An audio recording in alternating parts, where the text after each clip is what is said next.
Upon my first viewing of Lemon, I had convinced myself that it was a disaster of a film. I didn't understand the characters, the performances rubbed me the wrong way, I was distracted by the editing and the ghoulish use of racial slur and bias, and I was dead set that it was a collection of random and uncomfortable scenes stitched together with no rhyme or reason. I convinced myself that whatever insane thing that the film was building to might have been worth it if there was any insane thing that the film was building to at all, which there wasn't. I had written it off as useless, and I had every intention to rip it a new one, but for my own clarity, I gave the film another watch.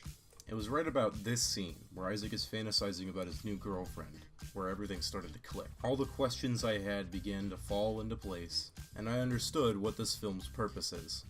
Lemon is all about being atypical. I'm coming back a day early, but I'm gone again right away. Dallas, then Miami, who knows. Anyways, I would like to carve out a time for us to talk when I get back. I think we could both use some space. Okay, I hope you're well. So, can I take you somewhere nice or not? We have a really early start. You're blushing. Can I brush your hair? Hey, Mr. Isaac, it's the doctor. I'm calling about your medication you picked up today for your big gay infection. I fucking got him. Never had I envisioned myself walking away from a film that defied my expectations and harboring a hatred for it. I love it when movies challenge me. I can't tell you how many blockbusters I've walked out of with an overwhelming feeling of apathy. Oh wow, the white girl is Jack Black now. I wonder if she's gonna make a pee-pee joke. The fact that I'm not Instagramming this right now is insane. A man watches his life unravel after he is left by his girlfriend of 10 years. Lemon tells the story of a drama teacher and aspiring actor Isaac Lockman, who is so socially and emotionally inept that he drives away everyone in his life that matters. The big actors I recognized were Michael Cera and Gillian Jacobs. Both of them can do comedy really well, especially Gillian. Could a drunk person do this? With a description so vague and a cast so comedic, I watched the film because its premise made me think it was either going to be a black comedy or drama, but it was neither. There are elements of both in the film, but I don't think watching it is supposed to evoke laughter or tears. Lemon is supposed to make the audience feel very, very uncomfortable. Incontinence is not just a lady problem, it's an everybody problem. 25 million Americans suffer from urinary incontinence. 25% of that 25 million are men. That's 5 million men with bladder problems.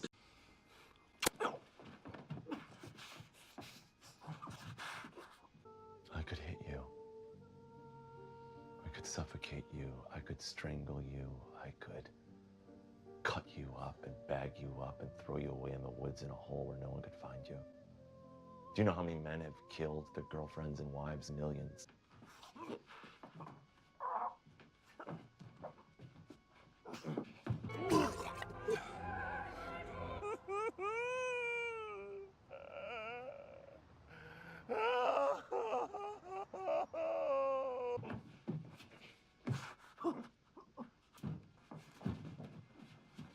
Do you like chocolate? Yes? Is it your favorite food? No? Do you think Aunt Ruthie and Uncle Josh are your mom and dad? Yes? But they're not your real mom and dad. I know. Where are your real mom and dad? Dead? How did they die? They were killed. I think I'm gonna head out. I should have poisoned you. This movie is hard to watch because of the way it portrays awkward social interaction, rape undertones, xenophobia, human waste, vandalism, and much, much more. And at first, that's all I thought there was to the movie. Now on paper, the movie laid out a goal for itself and achieved it flawlessly, but does that make it good? I argued not necessarily. If I wanted to make a movie about grass growing and I set my camera in front of a field for several hours, wouldn't I be achieving my filmmaking aspirations? The thing that Lemon left me hungry for was purpose. This movie is very difficult to watch because the protagonist is a borderline rapist. For what reason? The movie lacks establishing shots and just cuts from part to part as if it's on one giant scene. For what reason? You were confused by that phone joke and this sentence because neither of them comply with the rule of threes, and you expect me to end this last point with the words "for what reason," and I'm not going to out of some kind of homage / reflection to the film. Sauce. Do you remember how pleasant the old times were? What a gay, bright, gentle, pure life we led.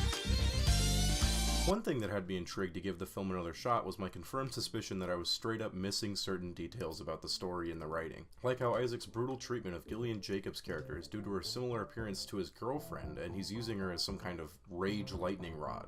The only thing that kept me from kicking you out of this class was that you look a lot like this woman I wanted to spend my life with. Milky skin, wavy hair, New York girl.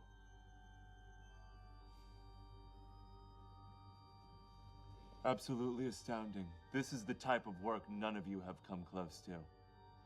Or all the racial undertones, and how they aren't just a cheap tactic for shock value. It's actually an integral part of the film, and it tells the audience more about the life of Isaac and why he is the way he is.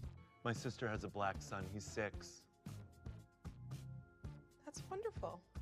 The first usage of this is when he sprays this lovely message on Michael Cera's car. This left me bitter and confused because I didn't know why it was in the movie. Is it to scare Michael Cera? Is it a revenge thing? Is it Isaac just being a fruitcake who thinks this is acceptable? I didn't have the answer, so I wrote it off as the film just being cheap. Same thing with this scene, with the little girls in the second act. They are bullying this fucking kid because of his race. This left me even more confused because it had nothing to do with Isaac, so why is it here? I thought to myself. Hell, the whole second act kind of just derailed the plot, but during my second viewing I figured out why. We spend time with Isaac's family so we understand where Isaac was formed and why he's so fucked up. His mom nitpicks the shit out of his every move, his siblings and cousins are all either arrogant or close-minded, his therapist ironically needs some fucking therapy, and you find out that it's a religious family. The kind of family that holds tradition dearer than the adaptation to modern social standard, including being racially tolerant. This explains Isaac's views on race, and it illustrates dysfunction very beautifully. Being in this house for 20 or so minutes makes the audience annoyed or uncomfortable, so imagine being forced to live in it for upwards of 18 years. My mama loves to cook at least 3 times a day, but every now and then she gets carried away. But let me tell you of a time that I recall. One day my mama made a million matzo balls, a million matzo balls, a million matzo balls. One day my mama made a million matzo balls, a million matzo balls, a million matzo balls. It'd drive anyone insane, or more realistically, it would drive anyone dysfunctional. Get off me! Get off me! Get off me! Get off me! Get off me! Hey! Are you cool? Is this good? You good? As for other things I missed, there's lots of verbal symbolism sprinkled in the dialogue, several allusions to things being hard to watch or uncomfortable or, etc. Or the reason that Isaac's first girlfriend speaks in an almost robotic tone. It makes sense that she's been transformed ever so slightly by the Lockman family, just like Isaac. She talks like that because Isaac talks like that, and that's a performance thing and not an issue with the film.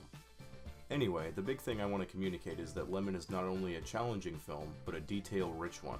These are qualities that I love in storytelling, but would I recommend this film? I think the hardest pill to swallow in the film is that nothing really happens in this movie that the one-sentence IMDb description doesn't tell you. Isaac loses his girlfriend, and that's really it. By the way, if you're interested in watching this movie and you'd like to avoid spoilers, I'd recommend you getting the fuck out of here right about now. Again, at first I despised the lack of payoff in the film and its admittedly suspenseful scenes. I felt like I wasted my time. But I believe that this was done to put you in the main character's head, to make you sympathize with this racist, stalking, violent sociopath after everything he's done to drive people away. During the last act, Isaac is at a barbecue with his new girlfriend's family. This is one of the final scenes, a potential jungle gym for crazy shit to unfold. What's gonna happen? I thought eagerly. Is Isaac going to have a mental break? He's been growing less mentally stable throughout the movie after all. Is he gonna pull out a fucking Glock and light up these fools? Is he going to dual-wield chainsaws and paint the local orphanage walls with the color of Crimson Sin? Oh boy! I was expecting something wild, and for a few sweet moments, admittedly, something wild is allowed to unfold. Isaac smokes a fat doink and for a few moments hallucinates this old woman telling him to run, so he grabs her wheelchair and books it down the road. Danger! Danger!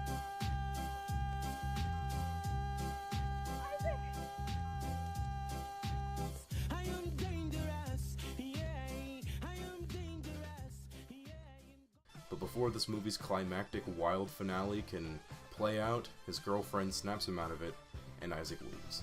You think to yourself, alright, but then he starts wildly and frantically trying to get into his house, and then you think that maybe, just maybe, the fun's not over yet, but then you find out he just needed to take a shit. I'm not kidding, there's a full, unadulterated scene of Isaac on the toilet, voiding his bowels.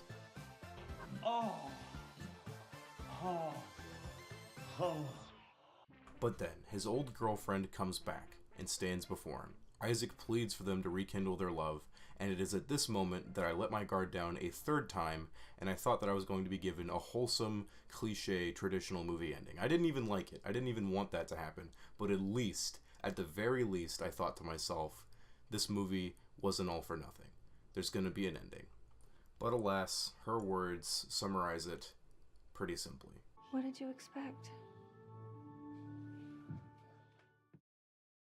It is here that I understood this movie's theme. It's not called Lemon because Isaac Lochtman himself is a lemon, it's called that because this movie is a lemon. Expectable and traditional elements of film are discarded in this movie. Establishing shots? Get that shit out of here. Virtuous protagonist? What are you, some kind of dummy McStinky pants? The biggest thing that Lemon lacks is payoff. There's so many scenes where something cool or horrible or interesting almost happens, but then the movie smacks you over the head to remind you that it's a lemon of a movie. In retrospect, it makes complete sense that I would hate this film going in. It's being bad on purpose, as a countercultural statement.